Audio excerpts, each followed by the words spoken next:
Se vocês estiverem com a palavra de Deus, em Isaías capítulo 30, no versículo 15, está descrito assim: é no silêncio, na calma e na esperança que reside a vossa força. Guardem isso. É no silêncio e na confiança que reside a vossa força. O assunto difícil. Falar de silêncio para nós nesse mundo barulhento. Jesus ficou em silêncio durante 30 anos. 30 anos. Depois ele foi para o deserto permanecer em silêncio 40 dias, em oração para escutar o Pai. Depois, falar. Como a gente precisa pedir a Jesus a graça do silêncio na nossa vida. Nós vivemos na ditadura do barulho, na tirania do barulho, e o silenciar é a segunda coisa mais difícil. Qual é a primeira coisa mais difícil no mundo que nós estamos vivendo? É ensinar as pessoas a fazer o quê? A despertar nas pessoas o quê que vocês acham que está sendo mais difícil? Despertar nas pessoas o desejo e o gosto pela oração. O telefone não para, tem que mandar mensagem toda hora, eu tenho que responder toda hora, então os dedinhos não param de clicar. E o nosso telefone está sempre ocupado. Como é que Deus vai falar? Observem. Existe uma armadilha imensa na nossa vida, que é o ativismo. É o fazer, fazer, fazer. E Deus nos pede para ser filho. Como a gente é enredado. Então vocês imaginem, quando eu vou me colocar em oração, o que Jesus fala? Entra no teu quarto e fecha a porta. Fecha a porta para o resto. Mas aí nós temos uma tirania dos olhos, porque nós estamos vivendo um mundo que só tem imagem. Só imagem. E como é difícil fechar os olhos. E eu falo com vocês assim, às vezes diante de uma situação que você vai pecar pelos olhos, você lembra disso? Quem fez o olho, fez a pálpebra, né? Fala, me faz fechar os olhos para não pecar, Senhor.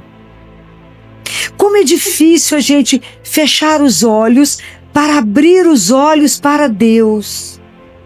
Como é difícil, como é que o mundo está poluído por imagens, e tantas imagens que nos agridem. Quantas imagens que não nos permite ficar para a oração. Então às vezes é preciso fechar os olhos. O quanto é difícil fechar o ouvido para conseguir rezar. Porque tanto barulho externo, além do nosso barulho interno. Olha como é que isso é uma arte que a gente precisa pedir a Deus a graça. Se vocês observarem a orelha uns dos outros, vocês verão que aqui dentro nós temos a imagem de um feto. Por isso que a fé vem pelo ouvir. Porque de acordo com o que eu escuto, vai gerar na minha vida, em mim vida ou morte. Como é que eu vou silenciar para que Deus fale? Para que isso possa gerar vida em mim, se eu não consigo silenciar. As músicas que a gente escuta é muito mais hoje em dia uma agressão do que algo que me leva a contemplar o Senhor meu Deus. Mas se eu conseguir vencer, fechar os olhos, fechar o ouvido, não, agora eu fechei a boca. Mas fechar a boca, os lábios, não quer dizer que eu me abro para uma torrente de pensamentos e sentimentos dentro de mim.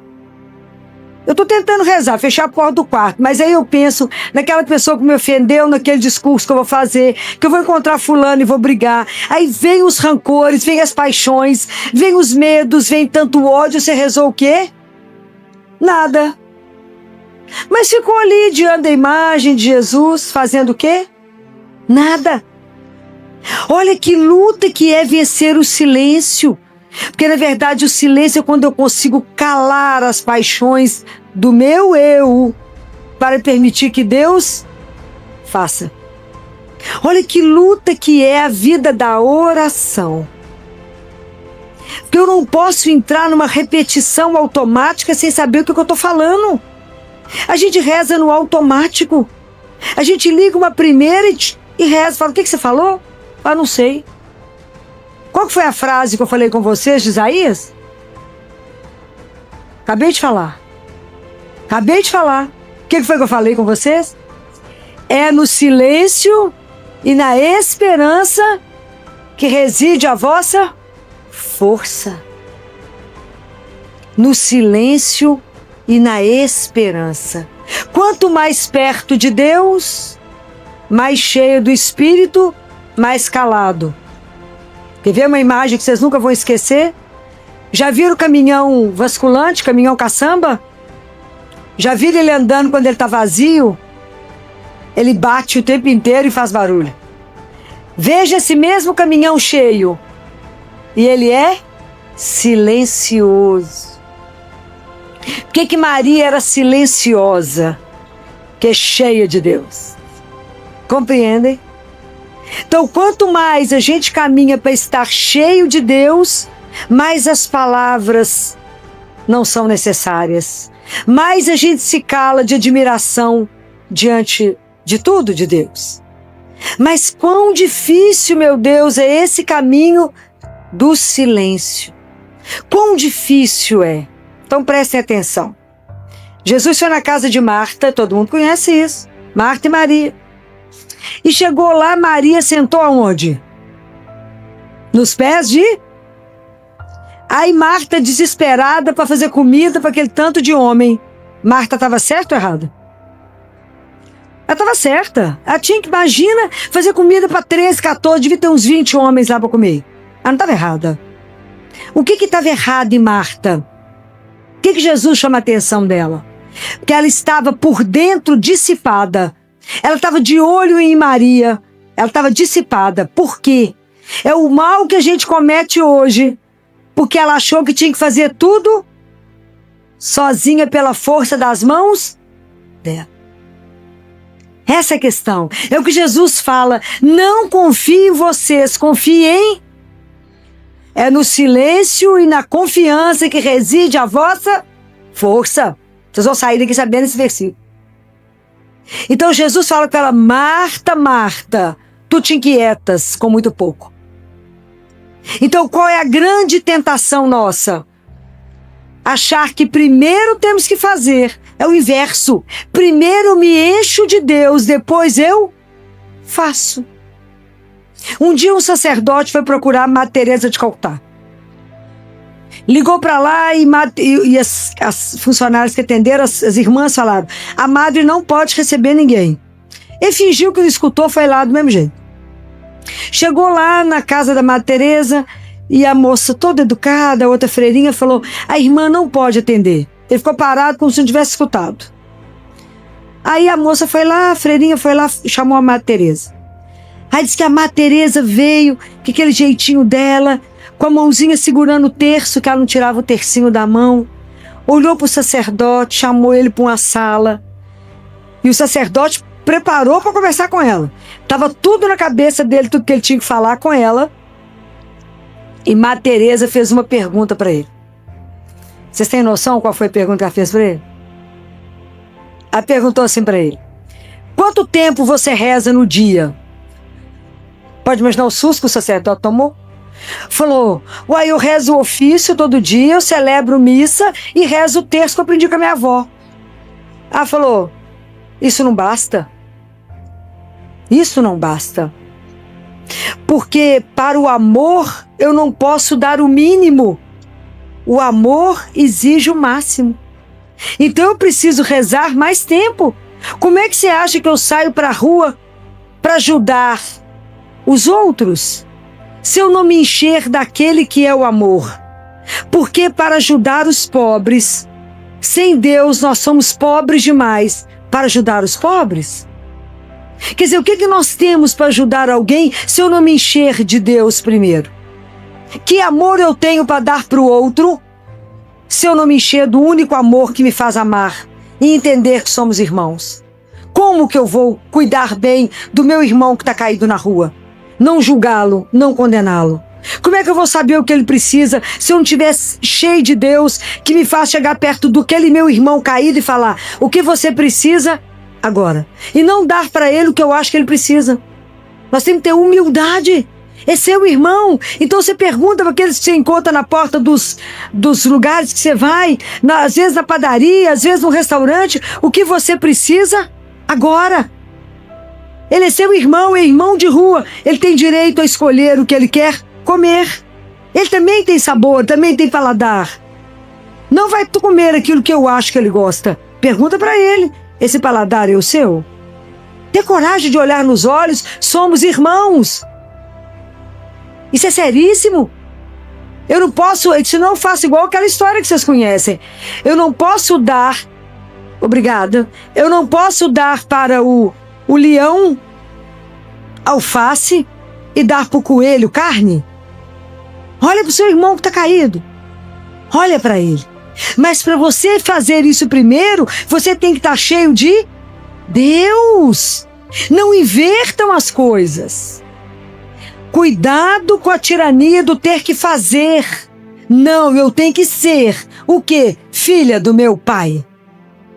E a linguagem é aprender a amar a Deus e a amar o meu irmão, porque somos todos aqui filhos do mesmo pai. E um dia vamos estar todos juntos num banquete com o nosso pai. Isso é real. Compreendem? Então eu não posso achar que eu posso fazer alguma coisa por você se eu não me abastecer primeiro do meu pai. É difícil ajudar. Sem a sabedoria do Altíssimo, a gente não faz nada que presta. Nada que presta.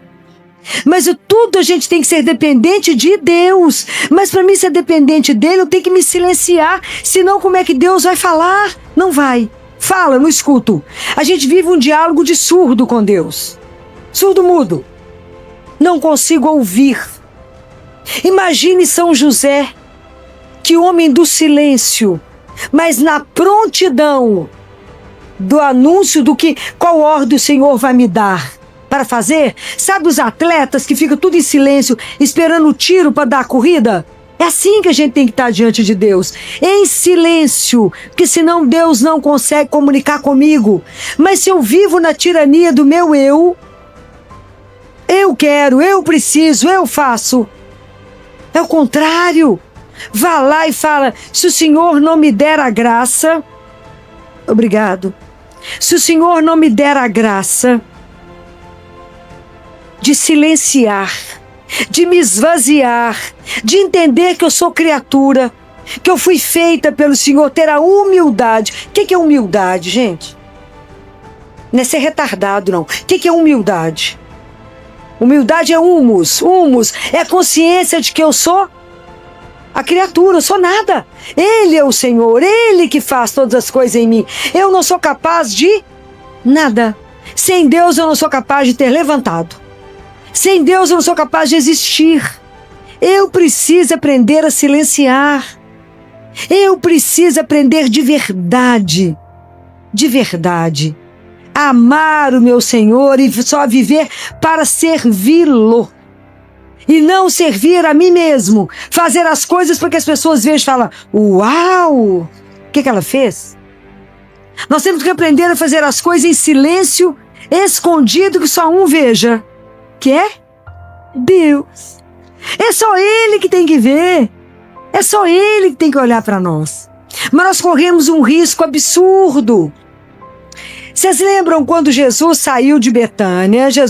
Quando Jesus subiu para Jerusalém, quando ele chegou em Jerusalém, que ele foi, domingo de Ramos, que Jesus foi acolhido por uma multidão, que presenciou, que viram a ressurreição de Lázaro. Então aquele povo estava todo impactado. Eles colocaram os mantos para Jesus passar em cima de um burrinho, lembra? Lembra disso? Gritaram e cantaram, aleluia. Jesus deve ter ficado feliz somente com a adoração daquelas crianças, porque já estava escrito, né? O verdadeiro louvor sairá da boca das crianças. E as crianças louvaram, cantaram, e o povo cantou muito aleluia e muita coisa lá. Mas acabou, né? Vocês pensaram já no fim dessa história? Jesus desceu do burrinho, deve ter entrado na sinagoga, deve ter curado mais um tanto de gente. E aí, o que mais que aconteceu? Vocês ficaram sabendo de alguém que foi até ele e falou assim: você quer tomar um cafezinho comigo? Você está cansado, Jesus? Você quer tomar um banho? Você quer comer alguma coisa, Senhor? Eu vou fazer um jantar para o Senhor? Viram isso? Não. O que Jesus fez tarde da noite, quando acabou tudo? Voltou para a casa dos amigos dele lá em Betânia, onde ele sabia que ele teria comida e descanso. Por que eu estou falando isso? Jerusalém ficou agitado. Muito grito, muita confusão, muita aleluia. Qual é o problema nosso? Às vezes, nas grandes festas litúrgicas, nós gritamos, damos aleluia, mas não acolhemos Jesus no nosso coração. Cuidado. Cuidado demais com isso. Porque não é dessa forma que acolhemos o Senhor. Não é com sentimento só. Não é com aleluia só. Mas é no silêncio que eu tenho que abrir espaço para que Jesus possa vir morar em mim. O que está escrito na palavra? Aquele que me ama guardará a minha palavra. E eu e o Pai viremos nele fazer a nossa morada. Como é que nós estamos fazendo morada para Deus num coração completamente barulhento? Nós temos que aprender a silenciar. Nós só vamos conseguir silêncio quando eu enxertar o meu coração no coração dele e falar: me ajuda. Me ajuda, Senhor, quando eu entrar para te adorar, ou quando eu entrar no meu quarto para rezar. Me ajuda a silenciar os olhos, o ouvido, não só os meus lábios, mas os meus pensamentos que não param e o meu coração que derrama nas paixões. Porque isso é oração? Não. Então as pessoas falam assim: não, eu rezei demais da conta. Mas eu continuo com o coração agitado. Eu falei: rezou para a pessoa errada ou rezou do jeito errado? Porque quando eu rezo, eu tenho que sair em paz. Se eu não estou em paz, pode começar de novo que rezou errado. Então, qual que é uma grande arma que nós temos na mão? A palavra de Deus. Isso aí. Pega a palavra, leia de verdade e medita. Que enquanto você está lendo a palavra, então seus olhos estão sobre a palavra de Deus, que você está meditando, Deus vai falar com você. Então seu coração se acalma, a cabeça acalma, tudo acalma, para que a palavra possa te transformar. Enquanto, a hora que o sacerdote estiver lendo o Evangelho, peça ao Espírito Santo uma graça. Fala com o Espírito Santo: abra o ouvido do meu coração, que a gente não escuta, não é com esse ouvido não, é com o ouvido do coração, e me faça escutar com o ouvido do meu coração. Faça essa palavra gerar vida em mim. Se não adiantou o quê? Nada. Nada. Hoje vocês vão guardar esse versículo de Isaías, de tanto que eu estou falando na cabeça de vocês. Capítulo 30, versículo 15. É na calma, é no silêncio e na esperança que reside a vossa força. Nós temos que aprender a ter esse silêncio, não é um silêncio vazio, é um silêncio de uma presença. É o Espírito Santo conosco. Calar para que Deus possa te conduzir, possa te orientar. Falar: não vai para cá, não, vai para cá. Para que Deus te conduza. Para que na hora que vier os tormentos, você esteja em paz. Porque a confiança em Deus, ela é uma construção. Não é mágico, gente. O nosso caminho espiritual, ele não tem mágica. Tem que ter investimento. E o investimento é o tempo que eu gasto com o tempo meu de oração. Não se iludam de achar que eu faço o sinal da cruz, vou rezando pela vida. Então eu não faço um diálogo, eu faço um monólogo com Deus, que só eu falo. Eu falo: Jesus, eu preciso disso. Então tá, obrigada, tchau. Ó. Deus falou: uai, gente, que hora que ela vai me escutar? Só ela fala. Ou eu reduzo a minha vida de oração na hora que eu vou dormir. E a gente reza deitado, coberto no escuro, porque não cremos que estamos diante de Deus que é vivo. E se eu invocar a presença de Deus, Ele vai estar à minha disposição, me olhando para uma conversa de pai e filho. Eu preciso me falar com o único que eu posso confiar na minha vida. E enquanto a gente não aprende isso, acontece alguma coisa, eu ligo para todos os vizinhos, para todo mundo da família, todo mundo te dá um palpite, te dá uma opinião errada, e você fica perturbado, não sabe para quem que vai. Compreendem? Então por que a gente não consegue acalmar? Quantos dos nossos problemas residem na falta nossa de saber ouvir? A gente resolve fazendo pergunta para o Senhor, não escuta e resolve agir. Nós precisamos de aprender a silenciar. Mas como é difícil para nós entrar em casa e não ligar a televisão, rádio, Instagram, tudo ao mesmo tempo. E a gente nem escuta o outro que está do nosso lado, muito menos escutamos a Deus. Então a gente não vê. A gente fica parecendo a madrasta da Branca de Neve. Não, da Cinderela. Ela olha no espelho e fala: espelho, espelho meu, existe alguém mais belo que eu? A gente esquece que ela está olhando no plano, no espelho que é plano, que a resposta é ali no plano, mas não vê a profundidade do resto. Para de olhar para si mesmo. Lembra da frase de João Batista? É preciso que eu diminua para que ele cresça em mim. É preciso que eu aprenda a silenciar. Levar a minha vida de oração de verdade, gente. É preciso de verdade falar: eu vou me encontrar com o meu Deus.